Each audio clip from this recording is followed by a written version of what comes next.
안녕하세요. 자, 오늘은 고스트하고 튜닝에 대해서 공부하겠습니다. 고스트 방금 제가 연주를 했는데요. 악보를 이렇게 좀 공유해달라는 또 댓글이 좀 있어가지고요. 저는 좀 안타깝게도 컴퓨터로 악보를 잘 못 출력해내서 제가 부득이 이렇게 좀 그려왔기 때문에 그냥 좀 양해 좀 부탁드리겠습니다. 자, 고스트 기본 악보입니다. 이게 고스트 한마디짜리 고스트 기본 악보예요. 예, 잘 보이죠? 고스트. 자, 좀 뒤로 할까요? 네, 고스트 기본 악보입니다. 상단에 있는 게 고스트 기본 악보예요. 고스트 글자 밑에 있는 건 이제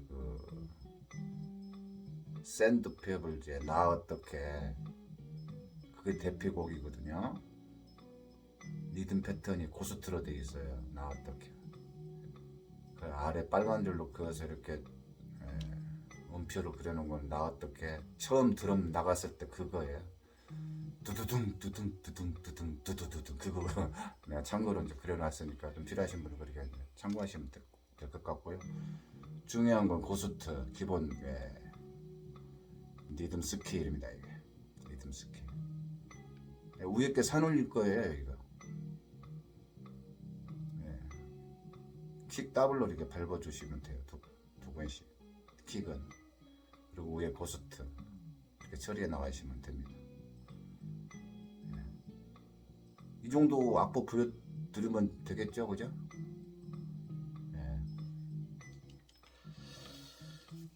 자, 고스트가 이제 중요한 게 뭐냐면요. 아까 악보에서도 이제 확인하셨는지는 모르겠지만 강박하고 이렇게 약박으로 제가 스네어 음표를 표시를 해놨잖아요.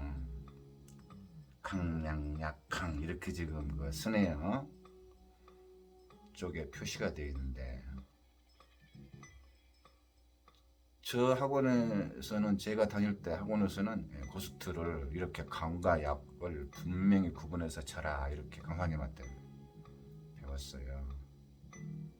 홍대 강사님이 하셨는데 그렇게 지도를 받았습니다.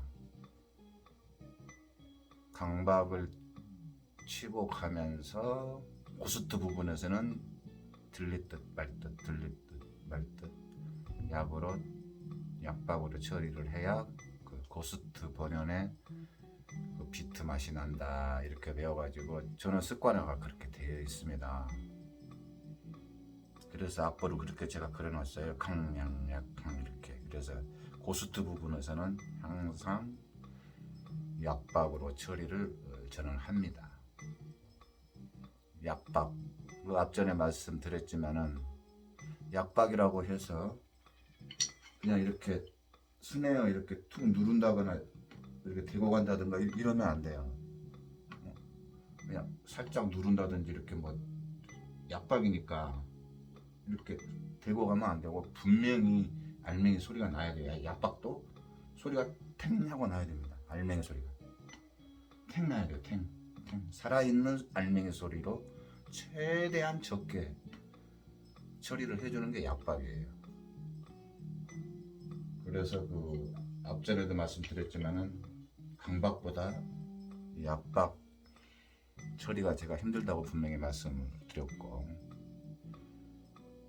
약박을 마스터하지 못하면은 그 화려한 컨비네이션, 다이나믹 그런 연주가 좀 불가능하다고 봐야 돼요. 강박으로만 치면은 그게 멋이 없어요. 강박과 약박이 섞여서 이게 계속 연주가 되어야만이 정말 멋있는 컨비네이션, 다이나믹 연주가 나온다고 할 수 있겠습니다. 자, 그래서 이 강박과 약박은 제가 우리 강사님한테 이제 뭐 지도를 받아서 저는 이제 이렇게 처리를 하고 있는데요. 이제 그 유튜브나 또 다른 강사님들 그 유튜브 연주한 걸 제가 이렇게 자세히 살펴보면은 이 강박 약박을 무시 안 하고 그냥 고스트 자체를 그냥 그대로 그냥 강박으로만 또 처리하시는 그 선생님도 계시더라고요. 그래서 저도 그 점이 좀 궁금해서 선생님께 제가 그 댓글을 달아서 한번 여쭤봤는데 이렇게 쳐도 상관은 없느냐, 나는 이렇게 배웠는데 이렇게 강박으로 쳐도 이게 상관은 없는 거냐고 물어봤는데 답이 안 와가지고 뭐 어떤 게 맞는지 저는 잘 모르겠어요. 맞는지 모르겠으니까 이제 이 부분에 대해서는 그 우리 구독자님들께서 나름대로 또 관심 있으시면 정보를 더 이렇게 수집해 주셔가지고 뭐 강박과 약박 처리가 뭐 좋은 건지 아니면 뭐 강박으로만 치는 것이 좋은 건지 이제 그 판단하셔가지고 그건 이제 알아서 이제 처리하시면 좋을 것 같습니다. 고스트는 이제 뭐 그렇게 어려운 게 아니고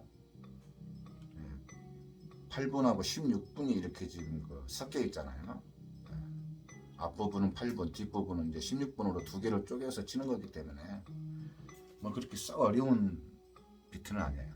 썩 어려운 그 패턴은 아니고, 하지만 이 고스트는 드러머들께서는 반드시 마스터를 해야만 돼요. 고스트가 처리가 안 되면 이게 연주가 안 돼요. 고스트 박자로만 꼭 쳐야만 이게 맞는 곡이 있기 때문에 그러는 거예요. 그렇기 때문에 이거는 반드시 드러머께서는 반드시 그 고스트를 알고 계셔야 돼요. 그래서 고스트 그 리듬 패턴이 나왔을 때는 드럼 자체를 고스트로 이렇게 비트로 끌고 가야만이 그게 박자가 맞아 떨어지거든요. 고스트를 갖다가 3분의 4박자로 백날 아무리 잘 쳐도 이게 맞지도 않고 설령 맞는다 해도 어색하죠. 소리가 어색하고 또 두 가지 소리로 들리기 때문에, 그죠? 고스트는 꼭 이렇게 이해하셨으면 좋겠습니다. 고스트에 대해서는 이제 여기서 마치고요. 두 번째 수업할 거는 이 부분도 상당히 중요한 건데요. 우리 그 드럼 스네어에서부터 탐 있잖아요. 플로어 탐까지 해서 나머지 아래 베이스까지 가장 그 위에 이렇게 피라고 그러죠. 피 이렇게 위에 우리 때리는 그 피, 그것을 이제 그 통틀어서 헤드라고 그러거든요. 드럼 헤드를 이제 두 가지로 나누면 3피. 제일 위에 이제 봅시다. 이게 지금 전자드럼이다 보니까 지금 그 림샷이 없어요. 림샷이 없다 보니까 전자드럼도 요새는 뭐 고급형은 뭐 림사 다 림 장착해서 나오는데 제 거는 뭐 좀 오래된 거고 또 여기에다가 또 저렴한 걸 구입을 하다 보니까 이렇게 림이 장착되어 있지 않아서 그냥 이거 그냥 심벌로 그냥 우리 그냥 그 스네어로 하고 생각하고 한번 생각해 봅시다.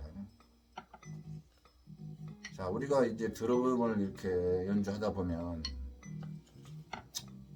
뭐랄까 이렇게 그 위에 상피가 이렇게 때리다 보면 상피가 터지는 경우, 또 7080 라이브 이런 데 같은 데서는 또 업소에 같은 데서는 또 손님들이 이렇게 뭐 아마추어들이 이렇게 막 끊임없이 치다 보면은 이 피가 많이 터지고 또 찢어지는 경우가 많습니다. 난감하죠. 뭐 다행히 뭐 그 업소 사장님께서 이거 투닝 하실 줄 알면 다행인데 뭐 거의 보면은 뭐 업소 사장님들은 거의 뭐 우리 드럼 치는 사람들도 아마 정보를 모르시는 분이 꽤 있을 것 같아요. 제가 봤을 때는 투닝에 대해서, 그죠? 그렇기 때문에 그냥 뭐 터지고 이렇게 뭐 찢어지고 그러면 뭐 테이프로 붙여가지고 이렇게 또 사용하는 데도 있어요. 사용하는 데가 있는데 어찌됐든 우리 드러머들께서는 이거를 그 예비로 항상 그 한두 개씩은 드럼 구입을 하실 때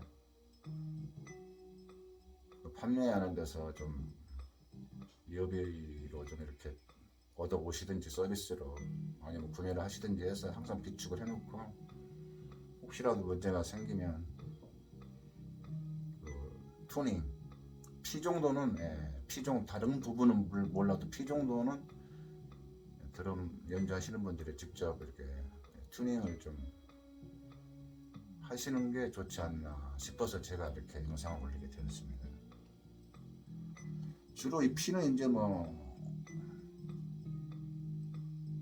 여러 브랜드가 있기 때문에 뭐 가격대는 보통 뭐 저렴한 건 한 뭐 7,000원짜리 한 장이요. 7,000원에서 뭐 좀 이렇게 좀 좋은 거는 뭐 10만 원대 넘어가는 것도 있더라고요. 정말로 음악 전문가 드러머들께서는 이제 워낙 예민하시니까 그분들은 이렇게 좀 질 좋은 걸 많이 쓰시는 것 같은데 뭐 일반적으로도 지금 그 피를 갖다 이렇게 쓰는 걸 보면은 주로 그 에반스 거를 많이 쓰시는 것 같더라고요. 에반스 피를 많이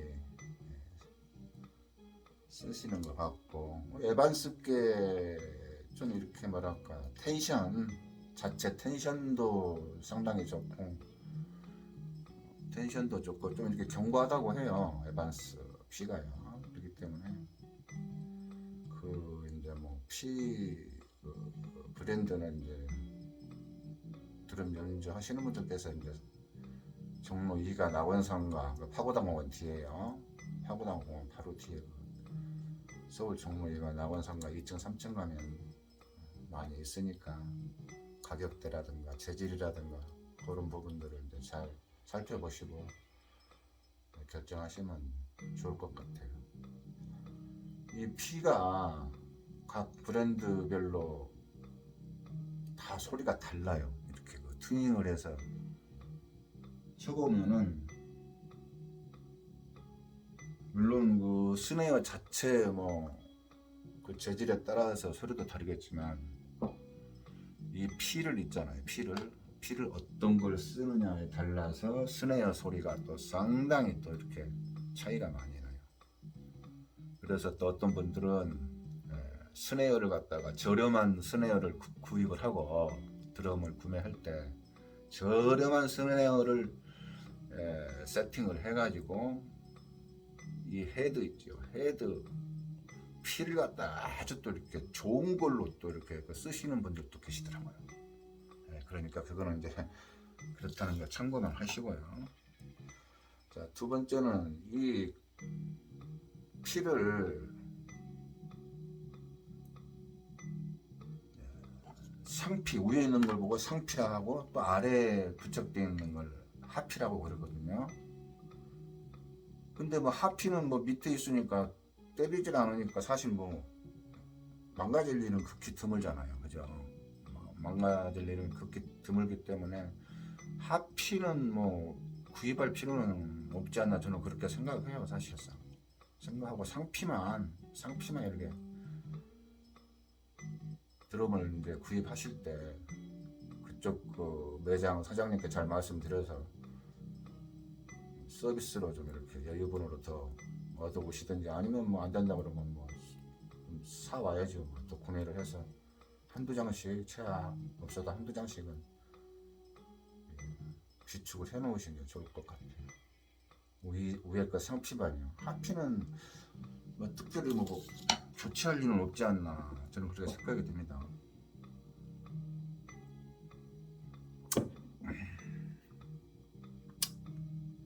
그래서 그 하피는 튜닝을 뭐 안 해도 된다는 그런 쪽도 계시고, 하피는 튜닝을 안 해도 된다. 실제 뭐 일반 학원이라든가 또 뭐 이런 업소 같은 데서 뭐 하피는 그냥 튜닝 안 하고 그냥 위에 것만 튜닝을 해서 이렇게 사용하시는 데도 꽤 있는 것 같더라고요. 그리고 이제 전문 음악을 하시는 분들은 하피까지도 매우 신중하게 다뤄가지고, 하피도 좋은 걸로 바꿔가지고 뭐 이렇게 튜닝도 아주 예민하게 이렇게 해서 사용을 하시는 경우가 또 계시더라고요. 그런 경우는 워낙 이제 전문적인 음악을 하시는 분들이시니까 뭐 그런다고 이해하시고요. 우리처럼 뭐 취미생이나 뭐 일반 뭐 이렇게 7080 라이브라든지 뭐 학원이라든지 이런 데서는 뭐 그렇게 하피까지는 튜닝을 할 필요가 있겠냐, 저는 그런 생각입니다. 그렇지만 할 줄은 알아야 되죠, 그죠? 할 줄은 알아야죠. 운전하는 사람이 자동차 타이어로 교체를 못하면 안 되잖아요. 알고는 있자는 얘기죠. 자, 그래서 그러면 튜닝을 하려면 어떻게 하느냐? 이렇게 이제 뭐 학원이라든가 또는 이런 업소에 이렇게 보면은 이렇게 드럼 치다가 이렇게 가끔 이렇게 피가 이렇게 터진다든지 찢어진다든지 그래가지고 뭐 테이프로 대충 붙여서 이렇게 연주들 하시고 그러시는데, 또 피가 없다면은 모르지만 이제 피가 있는 경우에는 이제 드럼을 만약에 연주를 하고 있으면 그 사장님 오셔가지고 이게 또 부탁하는 경우가 있어요. 혹시 드럼 연주 잘 하시니까 뭐 이거 터진 거 이거 위에 피 좀 이렇게 좀 갈아줄 수 있냐고 이렇게 또 물어보는 경우도 있고, 또 때에 따라서는 어떤 공연이라든지 또 어떤 그런 장소에서 정말로 아는 사람이 꼭 있어가지고 꼭 갈아야만, 이거를 갈아줘야만, 튜닝을 해줘야만 하는 경우도 생겨요. 그렇기 때문에 이거를 좀 드럼 연주하시는 분들께서는, 드럼 연주도 물론 중요하지만은 이거 튜닝, 이거 상피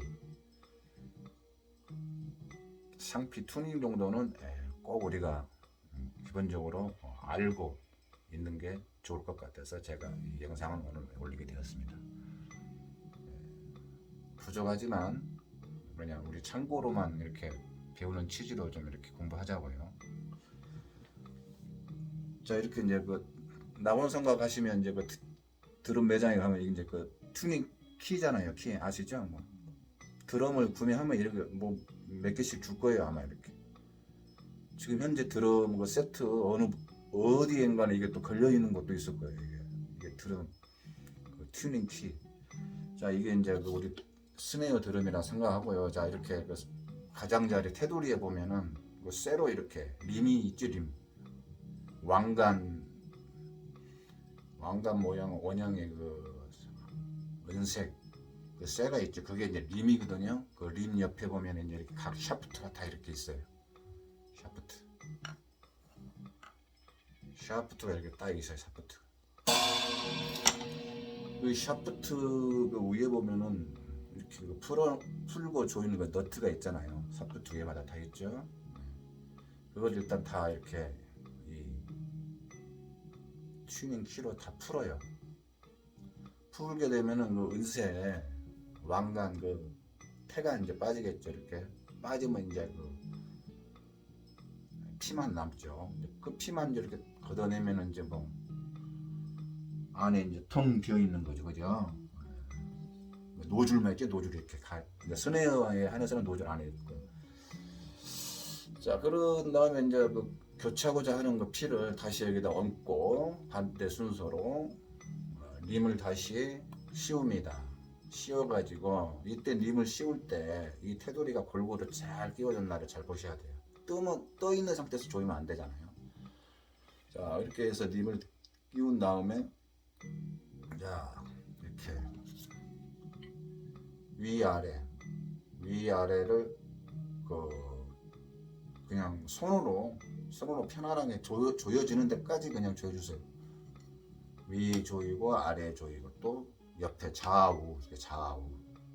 그다음에 대각선 이렇게 우아래로 이렇게 엄지와 금지로 인해서 이렇게 돌려주세요. 손으로 그냥 어거지로 세게 조이려 하지 마시고 그냥 편안하게 조여지는 데까지만 조여주세요. 자, 위아래 좌우 대각선 이렇게 구분을 하라는 이유는 뭐 잘 아시겠지만 그 텐션을 정확하게 골고루 분포시키기 위해서 그러는 거예요. 이거는 뭐 드럼 스네어뿐만 아니라 우리가 뭐 어떤 뭐 자동차 타이어 교체할 때도 마찬가지고 하여튼 뭐 이렇게 조이는 거는 다 그렇게 항상 조이잖아요. 일반적으로 보니까 그 점을 응용해서 그렇게 위아래 그다음에 좌우 대각선 이렇게 그래야만 이 텐션이 골고루 분산이 돼요. 텐션이 잘 분산 안 되면 우글우글 한다고 한쪽이 그러면 안 돼요. 손으로 이렇게 편안하게 조여지는 데까지 이렇게 조여주면은 어느 정도 이렇게 텐션이 잡혀 있거든요. 그러면 이 드럼 스틱 뒷부분으로 앞부분 이것도 탭 깨지면 안 되니까 뒷부분으로 툭 치면 퍽 소리 날 거예요. 처음에는 이게 꽉 조여지지가 않아서 퍽 너무 세게 하지 말고요. 퍽 소리 날 거예요. 근데 이제 에반스 그 헤드 같은 경우는 그 좀 고급형 같은 경우는 이렇게 꽉 조이지 않아도 자체에 그 텐션이 잡혀져 있는 게 있다고 해요. 그냥 조이지 않은 상태에서도 이렇게 치면 어느 정도의 그 탐소리가 나와요. 상당히 고급형이지, 그죠? 퍽 소리 나면 이제 그때부터서는 이걸 이제 튜닝 키로 반바퀴씩만 돌려요. 반바퀴씩. 우아래 마찬가지로 우아래 반바퀴, 좌우 반바퀴, 대각선 반바퀴씩만 돌려가지고 소리를 들어봐요. 이때 어느 센터를 치는 게 아니고 그 샤프트 그 너트 조이는 데 있잖아요. 조이는 쪽 바로 그 앞에 툭 쳐봐요. 툭 옆에 쪽 툭 이렇게 툭 쳐서 이 소리가 일정하게 똑같이 나야 돼. 잠깐만요, 죄송합니다. 일정한 소리가 나는지 옆에 거하고 비교를 해봐요. 당 그러면 소리가 너무 높다든지 낮다든지 그게 이제 톤이 구분이 될 거예요. 너무 톤이 낮은 것 같으면 좀 더 조여주고 이런 식으로 해서 반바퀴씩 계속 맞춰 나가는 거예요. 여기저기 대각선, 자 이렇게 앞, 위, 아래, 좌우, 대각선 이런 식으로 이렇게 항상 분산시켜서 텐션을 골고루 이렇게 조여갑니다.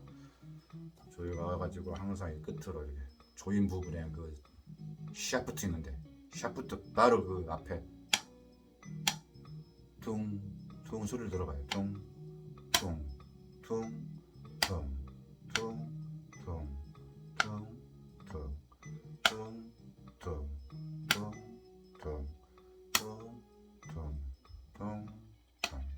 이렇게 퉁퉁해서 전체적인 소리가 일정하게 톤이 나오게끔 그렇게 잡아주시면 돼요. 잡아주시고 이제 어느 정도 이게 됐다 싶으면 이제 센터를 한번 쳐봐요.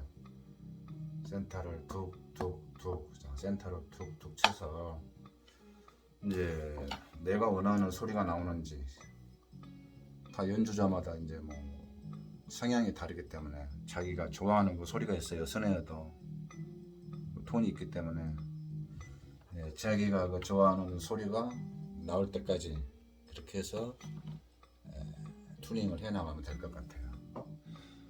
나는 도저히 이 튜닝 이 소리 기준을 어디에다 맞춰야 될지를 모르겠다 싶으신 분들은 그 드럼 튜닝 앱이라고 있어요. 드럼 튜닝 앱이 있으니까 그 앱을 깔고 거기서 나오는 그 톤하고 얘하고를 맞추면 또 쉽게 또 맞추는 방법이 있으니까요. 너무 어려워할 거 없이 기준이 뭐 서질 않으면 그렇게 그 튜닝 앱을 사용하셔도 돼요.